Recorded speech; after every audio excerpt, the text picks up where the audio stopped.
আজকে দেখাচ্ছি দুধ দই পিঠা কীভাবে করে নেবেন।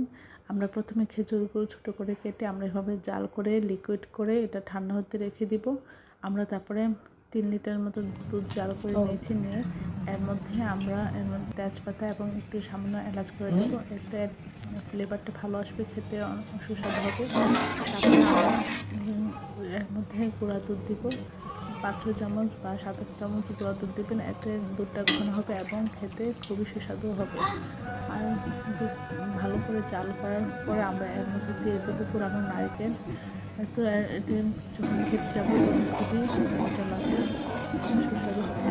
আশা করি এই প্রসেসগুলো আপনারা ফলো করলে এই দুধ চিতই পিঠাটা অসাধারণ হবে।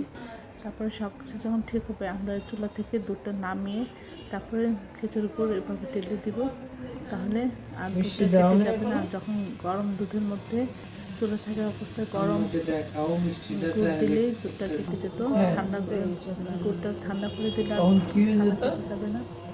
তারপরে আমরা এটার মধ্যে সবগুলি পিঠা দিয়ে দেবো, একে একে সবগুলি পিঠা দেওয়ার পরে কমপক্ষে 2 ঘন্টা পরে আমরা যখন দুধটা চুষে নেবে তখন আমরা এটা খেতে পারবো।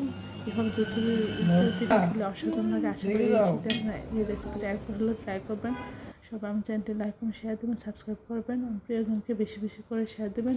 আমার চ্যানেলে সব রকম রান্নার রেসিপি রয়েছে, আশা করি